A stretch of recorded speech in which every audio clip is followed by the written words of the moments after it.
When three grown men humiliated a struggling mother in public, nobody said a word, until an MMA fighter in a hoodie decided silence wasn't an option. Trayvon Miles didn't want to be seen that afternoon. Not by fans, not by trainers, not by anyone. He was running on fumes, mentally and physically. After 5 straight days of sparring sessions and media pressure, UFC scouts had been sniffing around, and his coach kept reminding him, "One wrong move, Trey, and it's back to regional cards."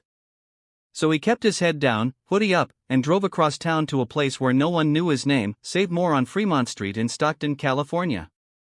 He wasn't there for a full cart, just eggs, oatmeal, almond milk, and some muscle recovery drinks.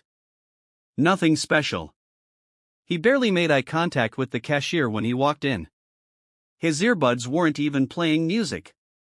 He just wore them so no one would try to chat. All he wanted was a quiet exit. The place was practically empty, which suited him fine. 2 teenage boys arguing over frozen pizza. A few older folks looking at produce. And a crying baby somewhere in the distance. Trayvon moved like a ghost, sticking to the perimeter, head low, gym bag slung over one shoulder.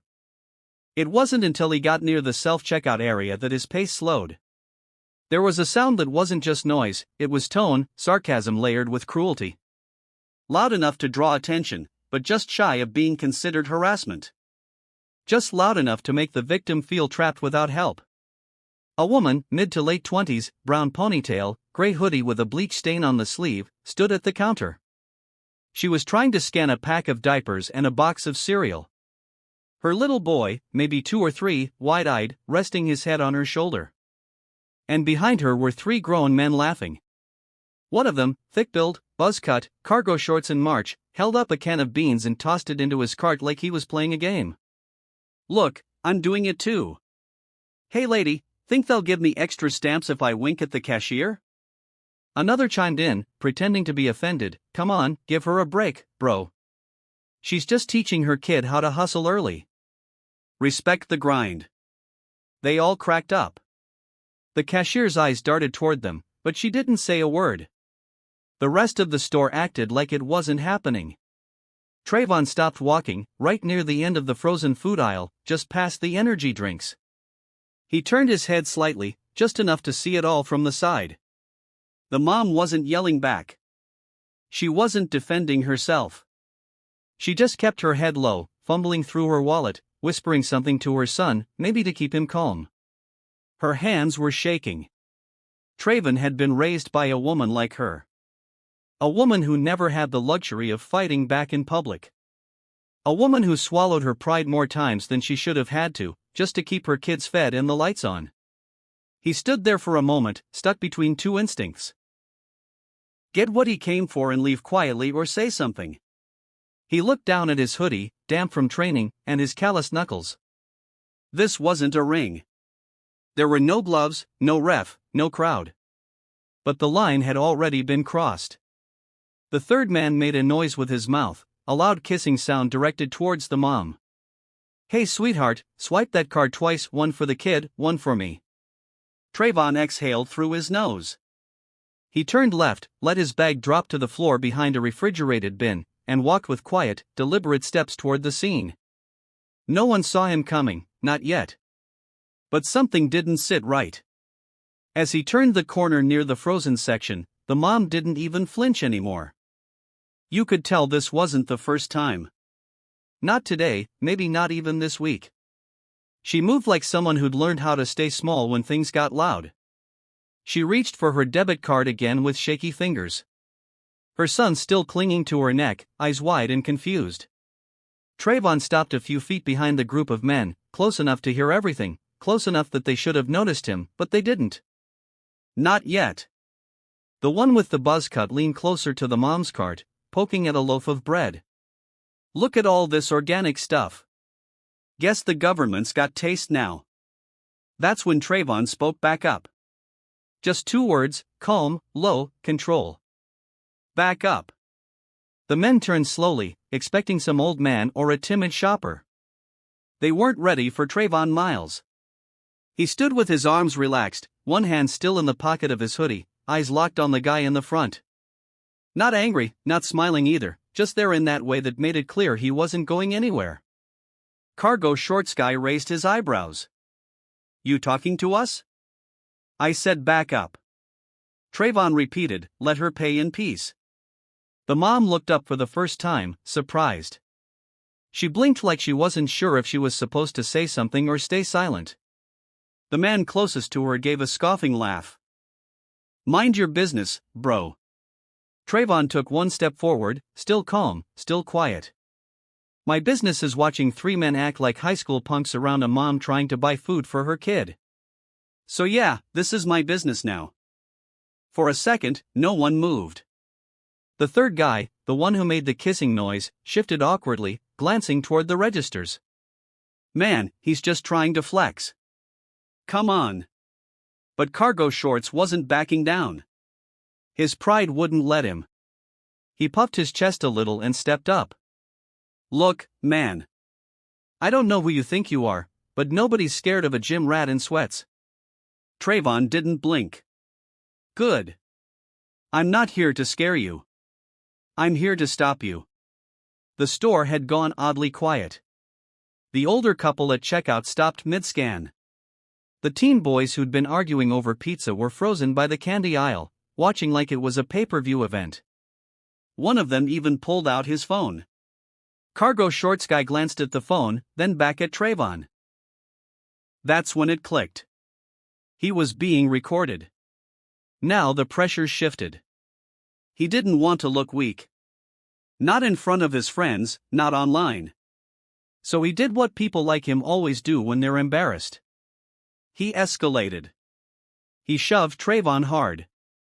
It wasn't clean, it wasn't even well-timed, just a stiff, angry push to the chest meant to say, back off. But Trayvon didn't move. He didn't stumble. He absorbed it like someone who's been hit by far worse. For half a second, he said nothing. Just stared at the man's hands like he was calculating. Then Trayvon's hand came up, not to punch, but to grab the guy's wrist, twist, and lock his arm. A second later, he dropped him to one knee with a clean, effortless shoulder turn that left the man grunting in pain but not seriously hurt. Trayvon leaned in close to him and said, just loud enough to be heard, I could end this in 3 seconds, but I'm not here for that. He let go and stepped back. Leave all 3 of you. The other 2 weren't brave anymore. They grabbed their friend by the shoulders and started pulling him away, muttering curses under their breath. The phones were still up. The whispers had turned into full-blown commentary. Trayvon didn't care. The mom stood frozen, still holding her son. Trayvon turned toward her, softened his tone, and said, You okay? She nodded slowly, tears welling up but refusing to fall. Her son hid his face in her neck. You don't have to thank me, Trayvon added. Just finish paying, go home safe. But silence was about to be broken by something much more powerful. By now, at least 5 phones were recording. You could hear faint murmurs from shoppers, narrating what just happened like they were watching a live stream. One guy whispered, Dude just folded him like laundry, while another kept repeating, I got the whole thing. I got the whole thing. But Trayvon wasn't watching the crowd. His eyes were still on the mom, Alyssa, he'd soon learn, and the little boy pressed into her shoulder. She didn't know whether to finish checking out or leave everything behind and just run. Her hands hovered awkwardly near the card reader, stuck in that dazed space where adrenaline collides with disbelief. The cashier finally spoke. It's okay, Mom. You can go ahead. No one's gonna bother you now. Alyssa looked around like someone was going to yell at her for proceeding, then almost mechanically she swiped her EBT card. The beep of approval was louder than usual. Trayvon watched her try to gather the groceries and balance her son at the same time. The kid had wrapped both arms around her neck like he wasn't letting go for anything. She reached for a paper bag, but her grip failed. One of the cereal boxes tumbled to the floor, spilling just enough to make her wince. Without a word, Trayvon stepped forward, crouched down, and began picking up the pieces, not rushed, not performative, just doing it like it was the most natural thing in the world. One of the older women nearby gasped softly, not at the cleanup, but at what he said next. You don't owe anyone an explanation for surviving. Alyssa looked down at him, eyes glassy and red-rimmed. He stood and handed her the bag. You don't. I saw the way you looked when they talked to you, like you were about to explain why you needed help. You don't have to explain that to anybody. There was a pause, a real one, the kind that lets weight settle into the room. Then softly she replied, it's hard when they treat you like you're stealing just for trying to feed your kid. Trayvon nodded once. They don't know you, and they don't matter. The kid finally peeked at him over his mom's shoulder, big brown eyes, thumb still in his mouth. Trayvon gave him a small smile. He's lucky to have you, Alyssa. She blinked. How do you know my name? He tilted his head toward the card reader screen. It popped up when you checked out. A smile broke through, just barely. Well, you've got good eyes. A couple of people started clapping near the end of the aisle. Trayvon hated that. Not because he didn't appreciate support, but because it made things feel like a show. And this wasn't one. He turned slightly toward them and held up a hand, not aggressive, just enough to signal, this isn't about applause. Can someone help her to the car? He asked. She's got her hands full. A tall woman in scrubs stepped forward without hesitation. I got her. Alyssa looked at Trayvon again, this time with something different, not gratitude, not embarrassment, just quiet recognition. You're not what I expected. He raised an eyebrow. What were you expecting? I don't know. Not someone who fights back without throwing punches. He almost laughed. You'd be surprised what fighting looks like outside the cage. Malachi tugged at her sleeve. We going home now? Yeah, baby. We are. She turned to leave, with the nurse trailing behind, groceries in one arm, her son in the other. Trayvon stood still, the cereal box still partly crushed in his hand. Someone behind him asked, Yo, what's your name? He didn't answer. Not yet, but the moment was already bigger than his name. Trayvon didn't go back for his cart. He didn't even bother grabbing the protein drinks he came in for. He just walked to the end of the checkout line and stood by the wall, watching Alyssa disappear through the automatic doors with the nurse behind her. The manager was already on his radio, calling security, asking if the cops needed to be contacted. The answer was yes. Anytime there's a physical altercation, even if it's over in seconds, someone files a report. Trayvon didn't argue. He sat down on a bench near the exit, elbows on his knees, hoodie still up. He pulled out his phone and stared at it like it might give him instructions. Notifications were popping off. Someone had already posted a short clip of the takedown, and it was spreading fast. He didn't care. A stocky officer showed up a few minutes later. He looked around, slightly out of breath, and pointed at Trayvon. You're the one that stopped the fight? Trayvon stood up, hands visible, not because he had to, but because it made things easier. Yes, sir. I'm the one. The officer blinked, surprised by how calm he was. You hurt him? And I didn't hurt him either. I just controlled him. The manager chimed in from behind. We've got it all on camera. And there are a bunch of cell phone videos. He didn't do anything unnecessary. The officer studied Trayvon's face for a moment, then wrote something in a small notepad. Can I see your ID? Trayvon handed it over. The officer looked at it and did a small double take. You're that fighter, Trayvon Miles. I've seen you on TV. Trayvon gave a half smile. I get that sometimes. Well, the officer said, handing the ID back, you saved that woman from something ugly. We'll file a report just to have it documented, but you're not in trouble. Trayvon nodded. Thanks, as the officer walked off. One of the store clerks approached, still holding a phone. Yo, man, you really said that thing to her about not explaining survival? Trayvon looked up. Yeah. She cried when you said it. I figured. The clerk looked at him for a second like he wanted to say more, then just nodded and walked off. That phrase, you don't owe anyone an explanation for surviving, was already making the rounds. People were quoting it, reposting the clip, pairing it with stories of their own, stories about moms, dads, veterans, kids, anyone who'd ever been made to feel small for needing help. And still, Trayvon didn't speak to the camera. Didn't post a follow-up, didn't try to ride the moment. That's not why he stepped in. He walked out of the store 30 minutes later. The parking lot had thinned. The air felt cooler, quiet. No crowd now, just a few cars driving by, unaware of what had just happened inside. Near the corner of the lot, a rust-colored sedan pulled up. Alyssa was in the passenger seat, Malachi sleeping in her arms. The nurse was driving. She rolled down the window and waved. Trayvon walked over. Alyssa looked at him and said, "He finally fell asleep." Trayvon smiled. "Looks peaceful. He always does after he cries. It's like he empties out." She hesitated before adding, "I didn't expect anyone to help." "Not in a place like that." "You shouldn't have to expect it," he replied. "But I get it." "I felt small," she admitted, her voice barely above a whisper. "Like I didn't belong in there." "You belonged in there more than they did." She exhaled, like she'd been holding that breath for days. "I don't know if people like you know what it means, stepping in like that." He shook his head. "I didn't do anything special. I just didn't pretend not to see you." She nodded this time, with no tears, just understanding. Then she said, "If you ever need someone to talk to, I'm around."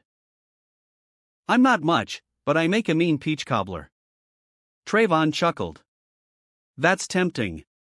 A moment passed, then the nurse said, "We should get going." Alyssa waved, and the window rolled up. Trayvon stood there, hands in his hoodie pocket, as the car pulled out of the lot. But he didn't know the story was only just beginning. Back inside Save More, the echo of what happened still lingered. Even though most of the crowd had cleared, employees stood in clusters, pretending to stock shelves but really just whispering about the guy who flipped a bully like it was nothing. The video was now making rounds on local news, Facebook pages each post a little messier than the last. Trayvon didn't care for headlines, but even he had to admit, things were moving fast.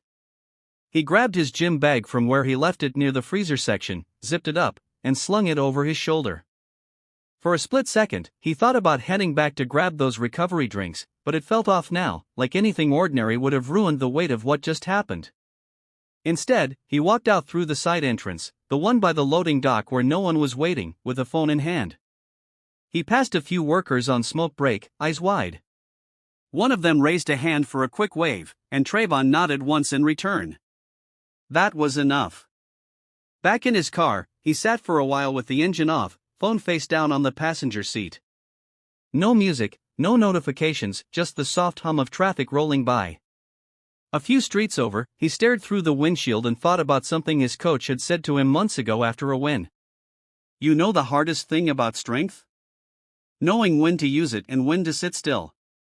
Trayvon never really understood that line until now. A buzz from his phone finally broke the silence. He ignored it. Then came another, and another. This time, a call. He checked the screen. Coach Briggs. He answered, "Yeah. You good?" Briggs asked without saying hello. "I'm fine. They got your name up on TMZ already. You want me to spin it or let it breathe?" Trayvon sighed. "Let it breathe. I figured. But you better be ready for reporters. You saved someone, Trey. That ain't small. I didn't do it for coverage."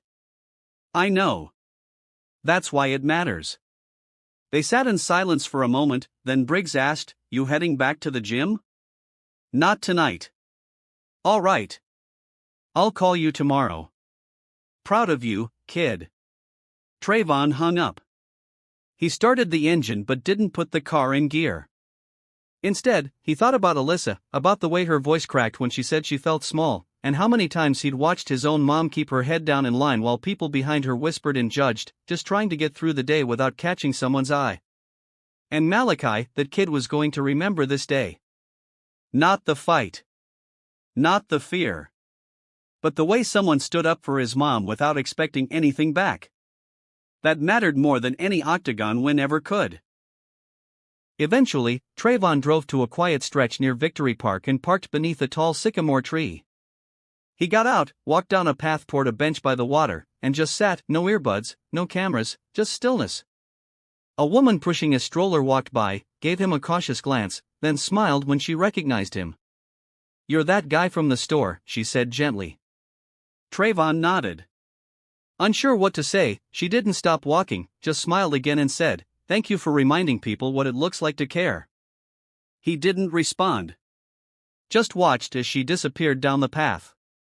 But the real story hadn't made its way online yet. That part was still coming. By the next morning, Trayvon's phone was nearly useless. Battery drained before sunrise, voicemail full, text stacked into the triple digits. Someone had posted a clear, high-resolution video of the entire encounter, start to finish, no flashy edits, no dramatic music, just raw footage. Trayvon standing up to the three men, disarming the tension with calm and control, and that now famous line: "You don't owe anyone an explanation for surviving." The clip was everywhere: Reddit, Instagram, even daytime news.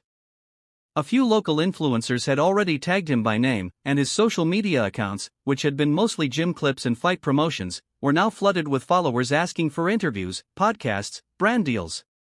But Trayvon wasn't responding to any of it. He was back at the gym, wrapping his hands before a sparring session. Same routine, same sweat, same scars. Coach Briggs walked in holding a tablet. "They want you on Good Morning America." Trayvon didn't even look up. "I said I'm not doing press."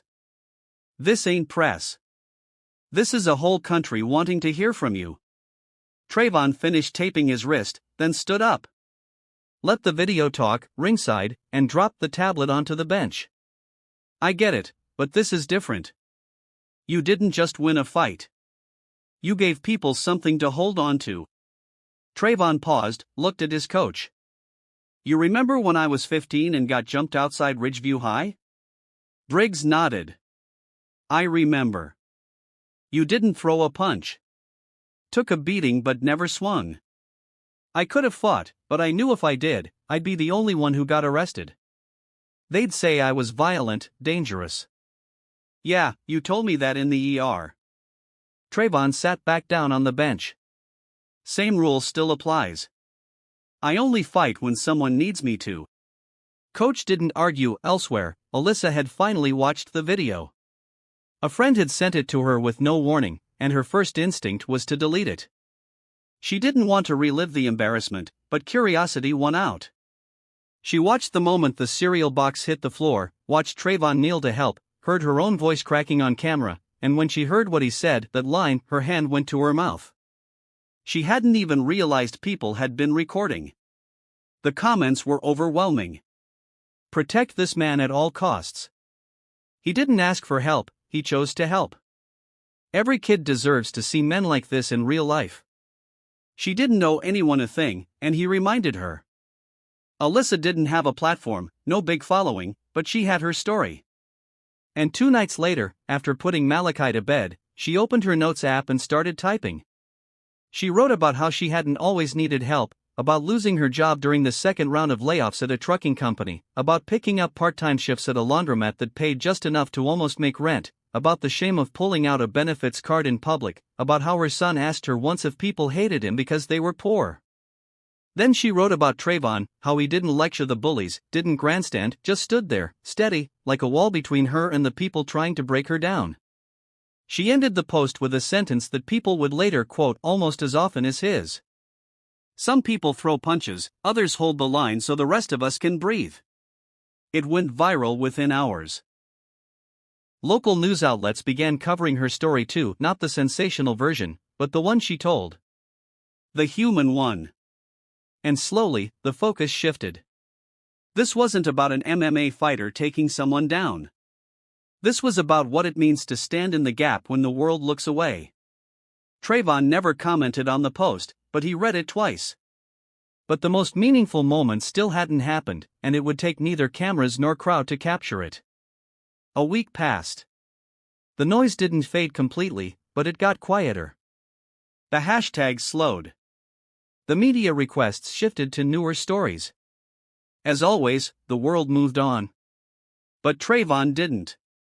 He wasn't chasing attention to begin with. His life returned to the same rhythm: early mornings, sparring drills, solo runs through the streets of Stockton before traffic picked up. He'd had his share of big moments in the cage. None of them stuck to his chest the way this did. On a Friday afternoon, he pulled into the lot of a small community center off Charter Way. He wasn't scheduled to speak or train anyone. He was just dropping off some gently used shoes and gloves, stuff the younger fighters could use. He didn't need credit, he just wanted to leave it and go.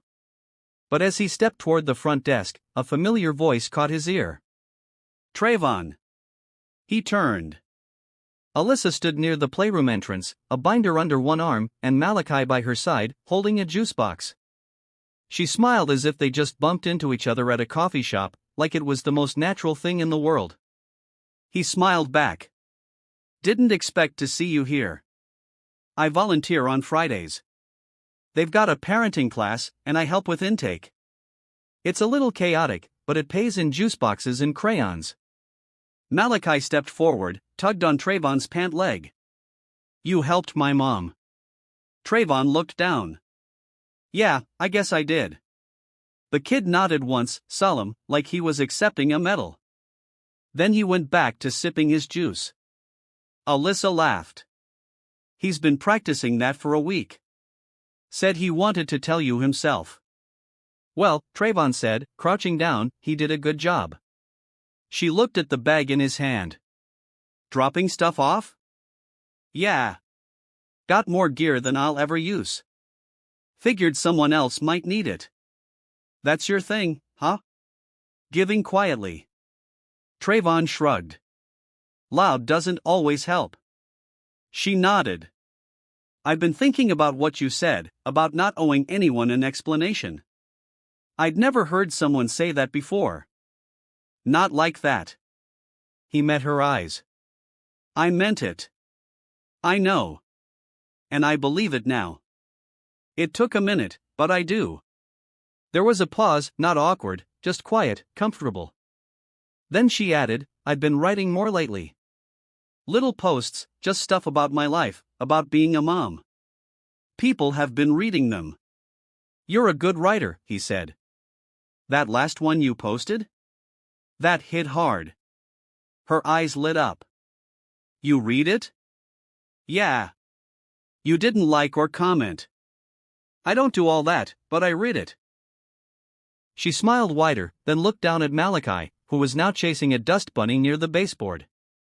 You know, she said, I used to be so ashamed to show up in places like this. Always felt like I had to explain how I got here. But now you just walk in. No story, no apology. Trayvon nodded. That's real strength. She glanced at him. That what you're teaching the kids you train? He thought for a second. Fighting's just the surface. The discipline, the mindset, that's what changes people. They stood in silence for a few beats. Then Alyssa reached into her binder and pulled out a folded sheet of paper. I wrote this for Malachi. It's kind of a letter, kind of a promise. I want him to know that surviving is a badge, not a burden. She handed it to Trayvon. You can keep it. You reminded me. He took the paper, looked at it, then folded it gently and slipped it into his jacket pocket. Malachi tugged on his mom's sleeve. We going home now? Yeah, baby, we are. Trayvon looked at them, this mom and her boy, not as a viral moment, but as a family finding their way forward. And in that second, without a camera, without a phone, without applause, he felt something land deep.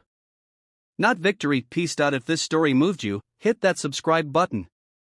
Because sometimes, real strength doesn't come from winning. It comes from standing up quietly, firmly, when someone needs it most. The noise around the story died down, but Trayvon's life continued on the same path: grueling sparring sessions, morning runs, and endless media requests he simply ignored. It wasn't about the attention. It was about the moment. The one where he stood in the gap for someone else, quietly shifting the course of their day, their lives. As the weeks passed, the moment became part of the story people would tell about Trayvon, the fighter who used his strength not to take down opponents in the ring but to protect and stand up for others when it mattered. The image of a man in a hoodie, standing between a mother and bullies, became a symbol in his community and beyond. Alyssa's life started changing too. She still faced the struggles of being a single mother, trying to make ends meet, but now she held her head up higher. She wasn't ashamed of needing help. She wasn't ashamed of her story. Her words, about surviving being a badge, not a burden, resonated with so many. Her posts went viral, and slowly, people reached out. Other single mothers, fathers, even people from all walks of life began sharing their stories with her, thanking her for speaking the truth they hadn't been able to say themselves. Trayvon didn't keep track of the attention. He didn't need to. His focus remained on the work, on the grind. The only time he ever paid attention to the media buzz was when Coach Briggs called him one morning after a session. "They've been calling nonstop, Trey. Good morning, America. Interviews with local stations. You sure you don't want to take any of these?" Trayvon, wiping the sweat from his brow, shook his head. "I told you, Coach. Let it breathe. I don't want that kind of spotlight. I'm not a hero." "Maybe not. But you're something else, kid. You've got a way of showing people what matters." Trayvon nodded and pulled his gloves off. "I guess people forget.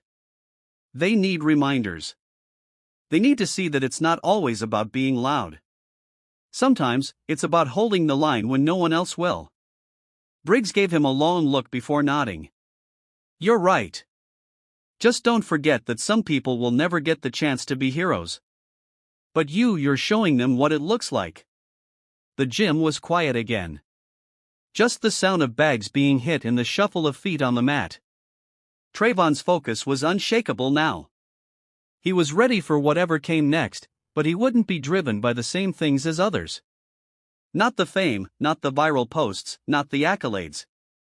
He was driven by something deeper.